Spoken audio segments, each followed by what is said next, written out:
ఏదైనా కారణం వల్ల గడువులోపు ఐటీ రిటర్న్స్ ఫైల్ చేయలేకపోయారా? అయితే టెన్షన్ పడకండి. ఇప్పటికీ ఐటీఆర్ ఫైల్ చేసే అవకాశం ఉంది. దీనినే బిలేటెడ్ ఐటీఆర్ అని అంటారు.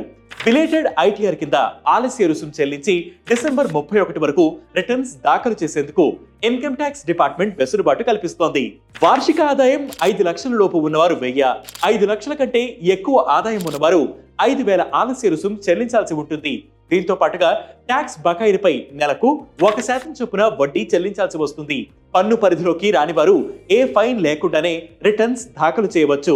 డిసెంబర్ 31 లోపు ఐటీఆర్ దాఖలు చేయలేకపోతే చట్టపరమైన చర్యలు ఎదుర్కోవాల్సి వస్తుంది. కొన్నిసార్లు జైలుకు సైతం వెళ్లాల్సి వస్తుంది. ఇన్కమ్ ట్యాక్స్ ఈ ఫైలింగ్ వెబ్సైట్ లో లేదా బ్యాంక్ శాఖలో లేట్ ఫైన్ చెల్లించే వెసులుబాటు ఉంది. సో మీరు కూడా ఇప్పటి వరకు ఐటీఆర్ ఫైల్ చేయలేకపోతే వెంటనే ఫైన్ చెల్లించి బిలేటెడ్ ఐటీఆర్ ని ఫైల్ చేయండి. ఇలాంటి ఇంట్రెస్టింగ్ ఫ్యాక్ట్స్ కోసం ప్రతిరోజు వెయిట్ న్యూస్ యాప్ ని ఫాలో అవ్వండి. Way2News Telugu YouTube channel ని సబ్స్క్రైబ్ చేయండి.